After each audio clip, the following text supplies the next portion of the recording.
Good evening and welcome to Tucker Carlson Tonight. The left would very much like you to stop talking and thinking about bad decisions they've made over the years that they happen to be profiting from. Shut up, they're screaming, including to this show. Obviously, we won't, and you shouldn't either.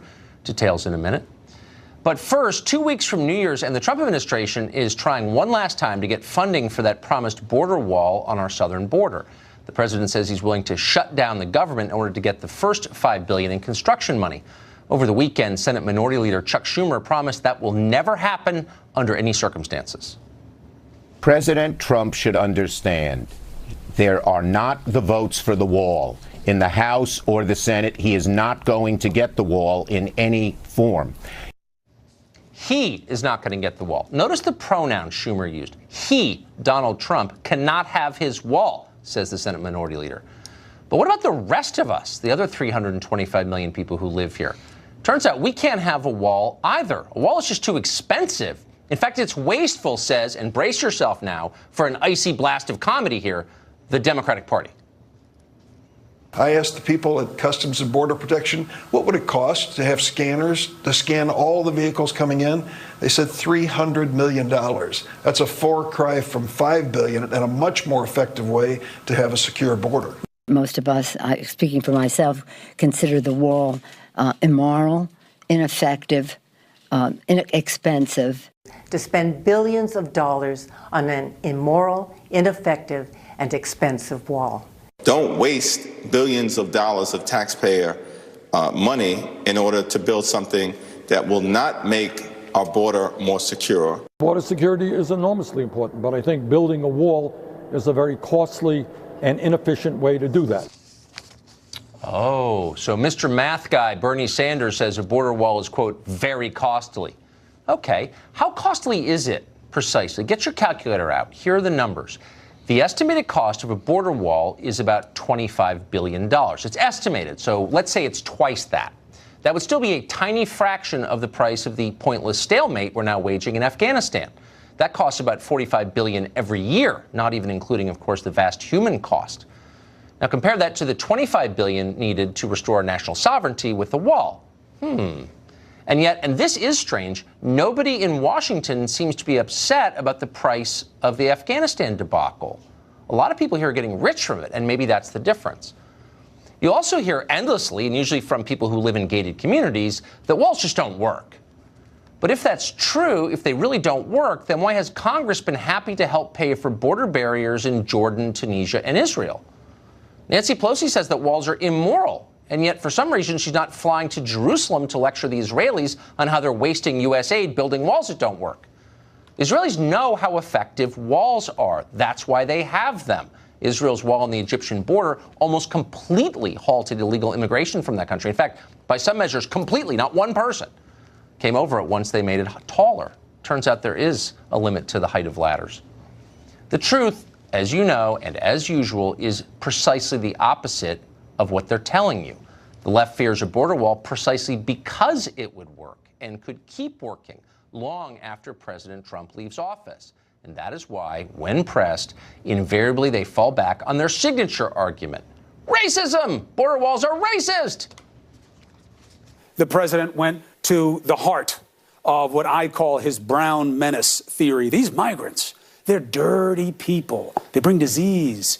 This border wall thing is about controlling the browning of America.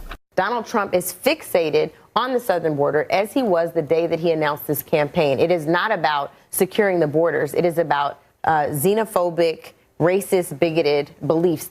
He believes, and unfortunately maybe the facts will bear this out, his base is scared of anyone who is not visibly white. His base is scared. They always say that. They're scared, right? They cling to things for comfort. It's just projection. Look around. Who's angry? Who's yelling? Who's hysterical? The left.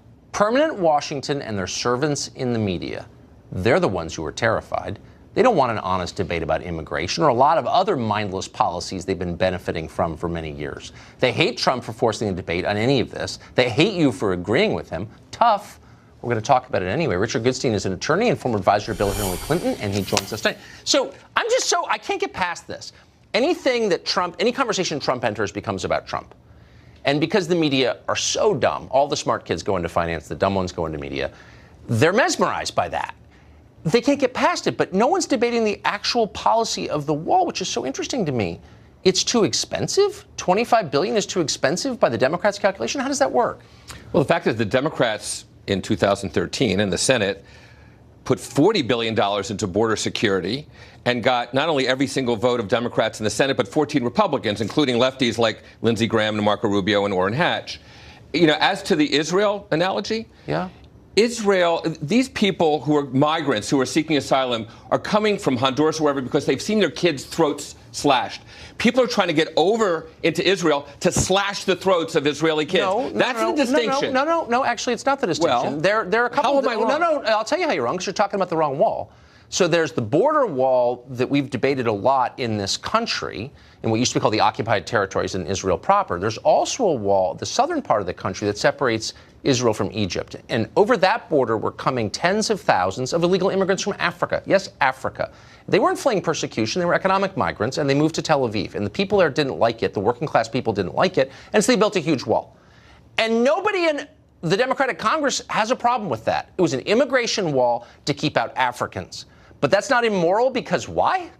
Well, again, I think the fact is, like every country, and including Democrats here, we have to protect sovereignty. Okay. But is that immoral? But we also. And I just want to. Can I just be clear? I don't want my words to be taken out of context. Yeah. I think it's great that Israel protected its sovereignty. Right. And I'm not criticizing Israel in any way. But I'm not calling walls immoral. So how can you criticize our immigration wall but not Israel's immigration wall? Well, again, I'm not saying it's immoral. I'm saying that they serve different purposes. The fact of the matter is, the Africans that came into Israel saw themselves as part of the 12 tribes, right? No, these were from Sudan. These are not the Ethiopians. This is just it's an immigration thing. People in poor countries want to move to rich countries. I would too. I don't begrudge them that. Right. You know what I mean? Of course. I would do exactly the same as every person in that caravan, and I mean it. Right. But I'm not in the caravan. I'm an American. It's my country, and I want the best for my country. So what is the best for the country, and why is a wall not? I'm honestly confused. Yeah, I think, again, Israel's besieged in the way that Americans are not. Now, I will say this. Donald Trump, to the point that all the people were making that you were deriding, he will have an other. If he gets a wall, it will be something else. It will be terrorists of this color or that color through election day of 2020. But it's not about Trump. It's you know what it's about?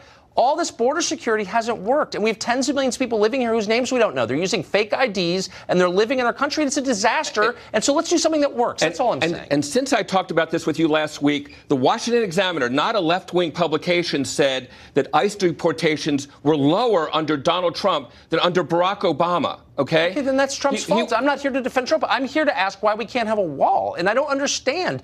The walls work. They work in Israel. They're way less costly than a lot of other dumb things we do, including the war in Afghanistan. And Democrats are against them because why? I don't get it. Well, the fact is, Republicans have been in control of the House, the Senate, and the White House for 2 years. Why are we December 17th and having this discussion? All right, okay, you got me on that one. You got me on that one. For once. Okay, you know what? You're right, Richard Goodstein. We shouldn't be debating this a week before New Year's. It is their fault. I agree. Thank you. Well, the resistance to defending our border isn't the domain of one party, as Richard Goodstein just pointed out correctly. Chuck Schumer said so on Sunday. A faction of Republicans won't do anything to defend our southern border. Watch. Even the House, which is a majority Republican, they don't have the votes for his $5 billion wall plan. They just have to have the guts to tell President Trump he's off on the deep end here, and all he's going to get with his temper tantrum is a shutdown. He will not get a wall. He won't get a wall. And the truth is, nobody in Washington, I mean, literally nobody, is for the wall. And that includes virtually everyone in the federal bureaucracy, too. Voice of America, taxpayer-funded broadcaster. It's a news outlet. You'd think at least they would be willing to support border security, but no. Instead, a recent piece produced by VOA attacked the government's claim that criminals and terrorists can enter the U.S. through our border, though it's demonstrably true. In that same piece, they described the Center for Immigration Studies as a hardline anti-immigration group. The only thing that makes CIS hardline, of course, is they support decreasing immigration. By the way, so do most Americans. So do the citizens of most countries polled. Hardline, spare me. Stephen Camarota is Director of Research at Center for Immigration Studies, and he joins us tonight. Is there any hope for movement when every person in the whole city, but from Paul Ryan to Chuck Schumer, to Voice of America, Trump's own employees are against this. Yeah, I mean, it's true. Obviously, it was one of the things that made him win. And yet, when you look at it relative to other things, it isn't that big a deal to spend the money on the wall. Now, there are other things we would need to do. And yet, elite opinion is just dead set against the idea for the most part. You're right. And it makes it hard for Trump to move forward. I noticed that no activist group on the left is ever called hardline. No one's ever far left. They're always moderate, and you're hardline. Yeah, I mean, of course, I think that's done as be derogatory. But to be honest with you, I've been called worse, so I can't really say. It's pretty mild. But the bottom line is, look, as you pointed out, most Americans want our law enforced. They want immigration laws controlled. And they want, as you point out, a lower level of legal immigration. And that's all we basically argue for. Not no immigration. We just argue for enforcing the law and some reforms in our legal immigration system. That certainly doesn't make us hard line.